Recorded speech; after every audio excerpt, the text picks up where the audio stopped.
చూస్తున్నాం. అసెంబ్లీ వద్ద మీడియాతో బీఆర్ఎస్ ఎమ్మెల్యే జగదీష్ రెడ్డి చిట్చాట్ నిర్వహించారు. అసెంబ్లీ ఇష్టారాజ్యంగా నడుస్తోంది, రాజ్యాంగ విలువలు లేకుండా రాజుల కాలంలో ఉన్నట్టుగా ఉంది అంటూ ఎద్దేవా చేశారు. ఇక ఇప్పటికీ 2 సార్లు స్పీకర్ గారిని కలిసి నన్నెందుకు సస్పెండ్ చేశారో బులెటిన్ ఇవ్వాలని కోరటం జరిగింది. మేము కోర్టుకు వెళ్తామనే భయంతోనే బులెటిన్ ఇవ్వట్లేదు అంటూ విమర్శించారు.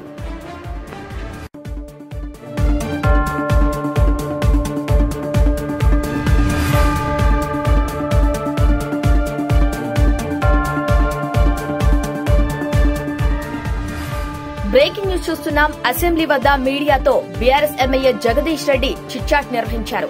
అసెంబ్లీ ఇష్టారాజ్యంగా నడుస్తోంది, రాజ్యాంగ విలువలు లేకుండా రాజుల కాలంలో ఉన్నట్టుగా ఉంది అంటూ ఎద్దేవా చేశారు. ఇక ఇప్పటికీ 2 సార్లు స్పీకర్ గారిని కలిసి నన్నెందుకు సస్పెండ్ చేశారో బులెటిన్ ఇవ్వాలని కోరటం జరిగింది.